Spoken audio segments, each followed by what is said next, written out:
Part 1.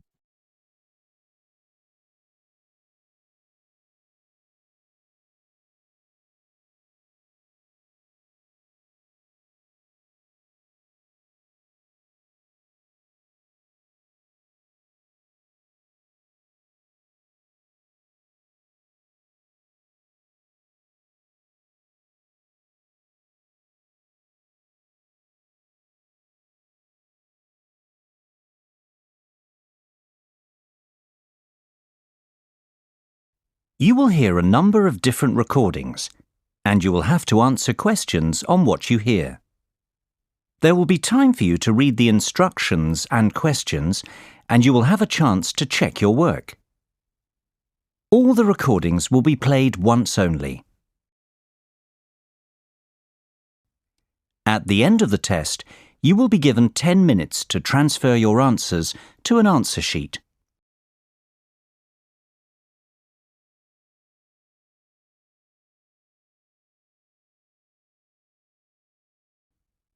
You will hear a conversation about different options for travelling to France. First, you have some time to look at questions 1 to 5. Pause the recording for 30 seconds.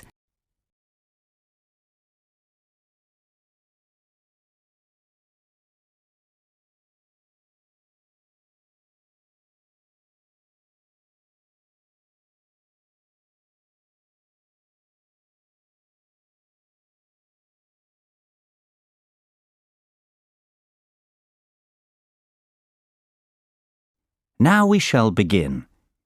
You should answer the questions as you listen, because you will not hear the recording a second time. Listen carefully and answer questions 1 to 5. Good morning. Hi, How can I help you? I'm looking for information about travelling to France. I'm studying in Nice next year and need to go there in September.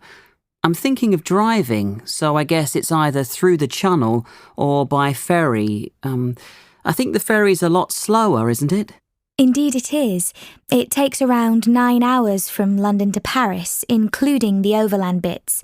And usually it's more expensive too, unless you book well ahead of time. Then sometimes the ferry's more affordable. How much does it cost? Well, when you take the train and the ferry now, you must buy your tickets separately. Actually, I'd prefer to take the Channel. How much does that cost? That depends on your travel date and availability of tickets, but you can expect to pay about £50 each way for the car, in addition to your passenger fares. It's not cheap. No. Will you be using your car a lot while you're in France? Not really. But I'll have a lot of luggage, so it seems like the easiest way. Besides, I hate flying. Driving is never the easiest way to get from the UK to France, I'm afraid. And of course, your steering wheel will be on the wrong side when you get there. If you're not going to need your car when you arrive, may I suggest leaving it at home and travelling by train? It's much faster, more affordable, and you can take as much luggage as you need. There aren't limits. Oh, I didn't know that about the luggage. That's good. It would certainly be more relaxing, I suppose. OK, tell me about the train. It's definitely the most popular option these days. Eurostar has now captured over 70% of the London to Paris market from the airlines. And maybe this has something to do with the fact that 92.4% of Eurostar trains run on time, against just 65% of flights on the same routes. From central London to central Paris, Eurostar is faster than flying as well. And the Eurostar is what exactly? A train company? Oh, sorry. The Eurostar is the high-speed passenger train that runs from London to Paris via the Channel Tunnel. Eurostar can reach 186 miles per hour, and the journey takes just 2 hours 15 minutes. Before you hear the rest of the conversation, you have some time to look at questions 6 to 10. Pause the recording for 30 seconds. Now listen and answer questions 6 to 10. All right, so it's easy to get to Paris, but what about Nice? It's a fair bit farther. Yes, but it couldn't be easier. There are two main options. You can leave London at 7:27 in the morning, then transfer in Paris to catch the TGV train at 11:46, which takes about 5.5 hours, and be in Nice in time for an evening meal. Or you can take any Eurostar to Paris in time to catch the 22:25 from Paris, which arrives in Nice at 8:54. It's a longer journey, but many people prefer the convenience of travelling overnight. Yes, that appeals to me. About how much does the overnight journey cost? The example I've pulled up on the computer now costs £135 return, but sometimes it's lower, as low as £97. I'll write down a couple of website addresses for you, and you can search for various times and fares on your own. Thanks, that's great. Oh, one more thing. I'll need a single fare because I won't be returning for a while. Is that going to be more expensive? No, don't worry. Singles are approximately half of the return fare, though this wasn't true several years ago, when it wasn't uncommon for a return to be cheaper than a single. Okay, this sounds good. But what about flying? Is that an option? If you aren't going to opt for taking the train, flying is another good option. While the train's the fastest way to travel from London to Paris, you can actually save time by opting to fly from London to the south of France. I guess there's an airport in Nice, isn't there? Yes, the Nice Côte d'Azur airport. It's about 7 kilometres from the centre of Nice. Since it's the third most important airport in France, after Charles de Gaulle and Orly in Paris, there's no shortage of flights. Oh. Do you know exactly how long it takes? 2 hours. That's quick. Yes, but you need to consider that you'll lose time checking in and waiting to collect luggage and such. And of course, there's a baggage allowance. True. All right.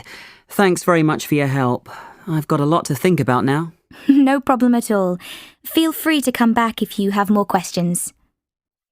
That is the end of part 1. You now have half a minute to check your answers.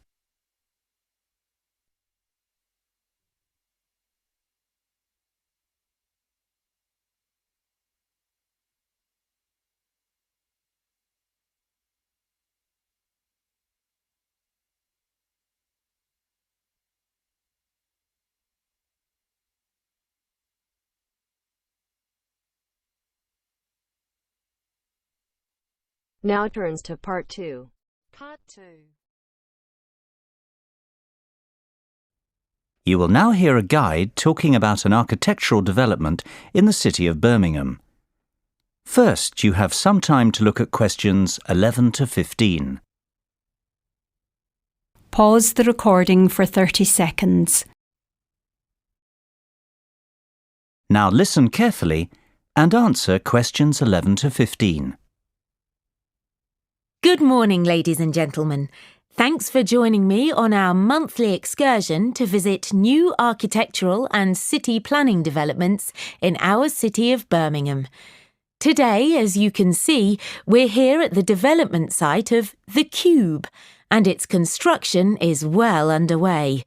Indeed, the year ahead will be an exciting year for Birmingham Development Company and its construction arm, Buildability, as the construction of The Cube, the most spectacular building in Birmingham, continues at speed. This new building, valued at over £100 million, has been designed by the internationally renowned architects Make. Their design team, led by Ken Shuttleworth, has created a 17-storey cube aimed at providing a spectacular contrast to the increasing number of towers appearing on the Birmingham cityscape. The complex 142-week building programme that will transform the Birmingham skyline upon its completion is currently over halfway through its development. The building will continue to rise over the coming year, with each floor taking 2 to 3 weeks to complete.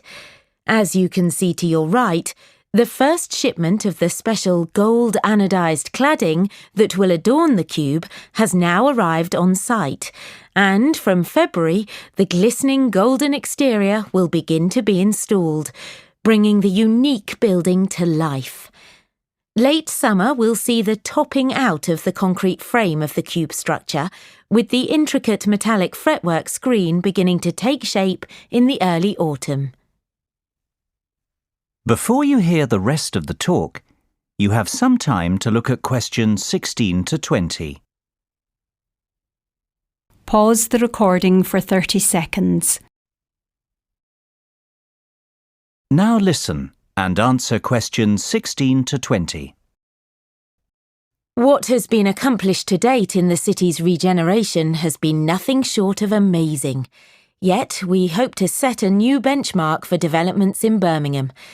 The cube will bring forward a new standard of architecture and a building which will not only be Birmingham's most striking waterside location, but also one which is identifiable around the world. The cube breaks all the boundaries of what has been achieved in Birmingham so far. The finished cube will be a mixed-use building.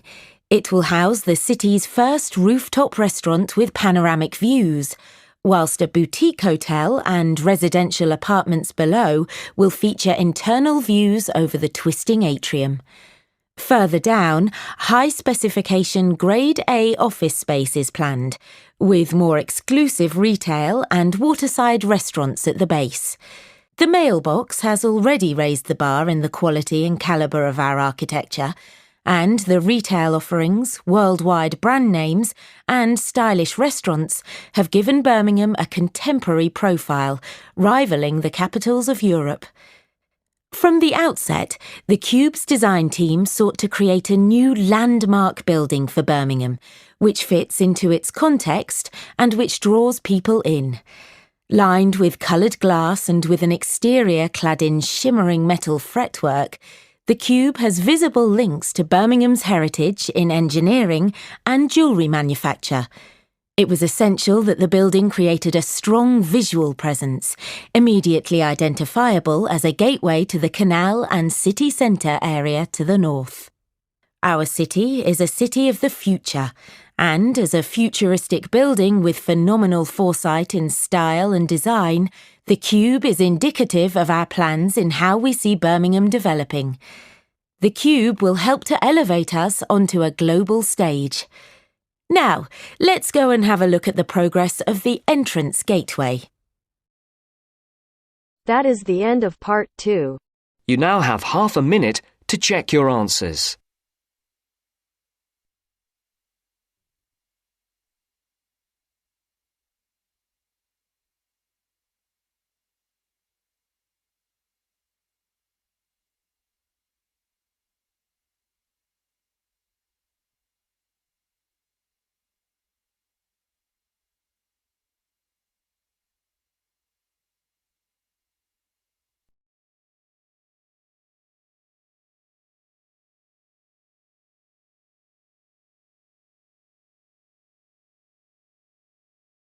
Now turns to part 3. Part 3.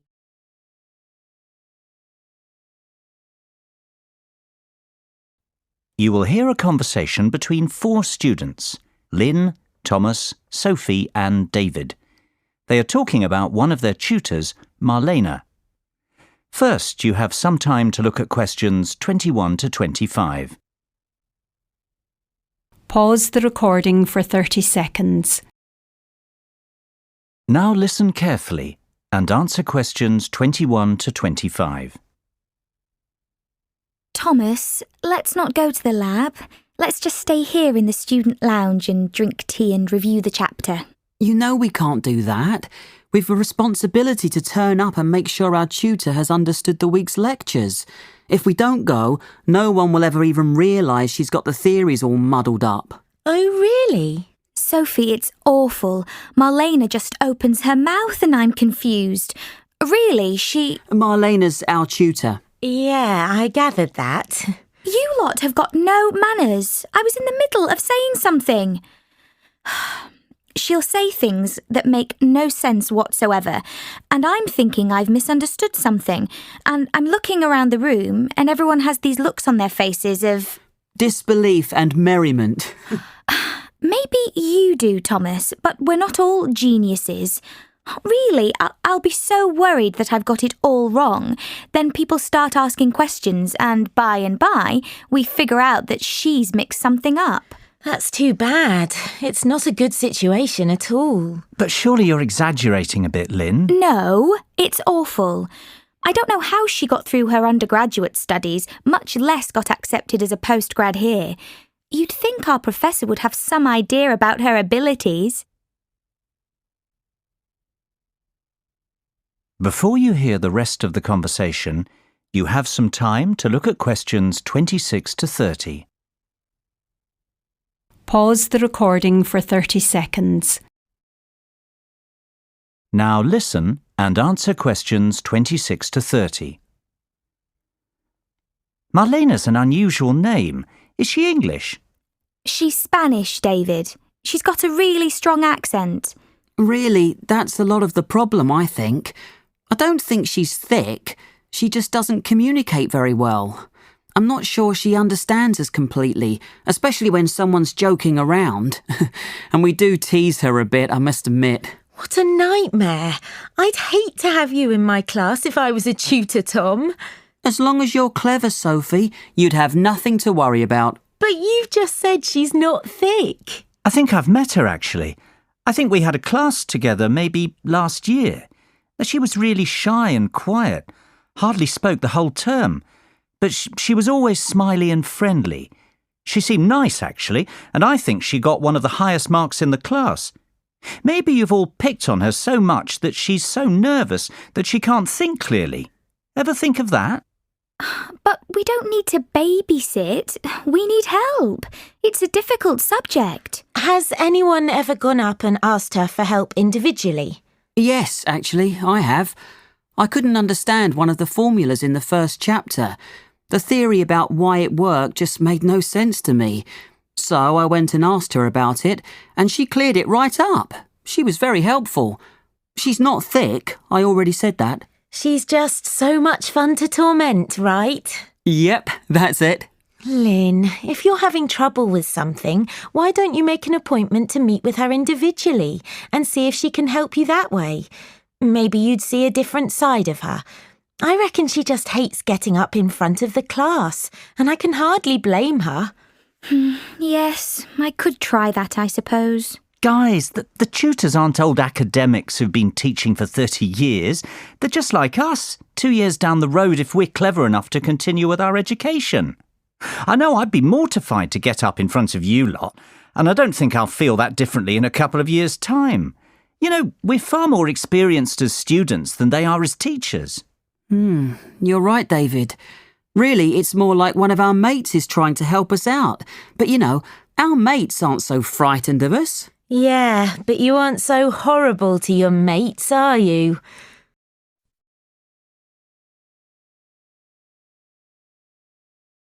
That is the end of part 3. You now have half a minute to check your answers.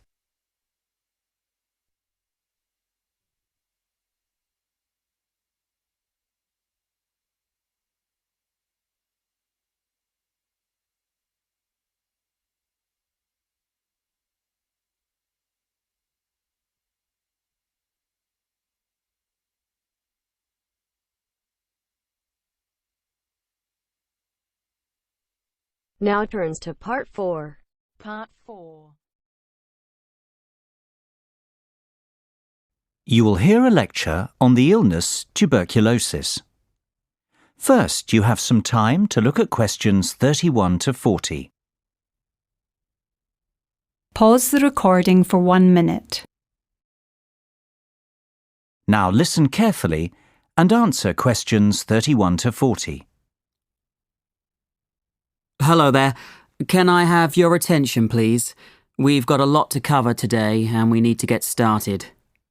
If you recall, last week we discussed the AIDS epidemic and its effect on healthcare systems in the countries with the highest incidence. Well, today I'm going to speak about another significant disease that is rather closely associated with the AIDS epidemic, tuberculosis. In the UK, active tuberculosis, otherwise known as TB, was common in the 19th century, the old consumption of romantic novels. Since then, better living conditions, better nutrition, immunisation and effective treatments in the 20th century have all combined to make TB uncommon in the UK today. However, TB is still common in developing countries and parts of Eastern Europe. It causes more deaths worldwide than any other infectious disease, about 3 million per year. This is a tragic statistic, since TB is now generally a curable disease. Overall, 1/3 of the world's population is currently infected with the bacteria that cause TB. However, people infected with TB bacilli will not necessarily become sick with the disease. The immune system walls off the TB bacilli, which, protected by a thick waxy coat, can lie dormant for years. It's estimated that 5 to 10% of people who are infected with TB bacilli, but who are not infected with HIV, become sick or infectious at some time during their life. Left untreated, each person with active TB disease will infect on average between 10 and 15 people every year. There are certain risk factors that make certain people more likely to become ill with TB. When people's immune systems are weakened, their chances of becoming sick are greater, for example, due to HIV infection, immune-suppressing treatment, or alcohol or drug addiction.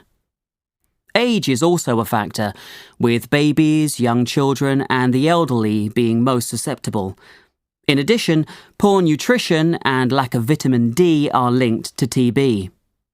Finally, TB is more common in certain environments, such as among homeless people, among prisoners, in large cities, and in more impoverished areas. Until 50 years ago, there were no medicines to cure TB. Finding medicines to cure TB was a tremendous breakthrough. But now, strains that are resistant to a single drug have been documented in every country surveyed. What's more, strains of TB resistant to all major anti-TB drugs have emerged. Drug-resistant TB is caused by inconsistent or partial treatment, when patients do not take all their medicines regularly for the required period, because they start to feel better, because doctors and health workers prescribe the wrong treatment regimens, or because the drug supply is unreliable. A particularly dangerous form of drug-resistant TB is multi-drug-resistant TB, abbreviated as MDR-TB, which is defined as the disease caused by TB bacilli resistant to at least the 2 most powerful anti-TB drugs.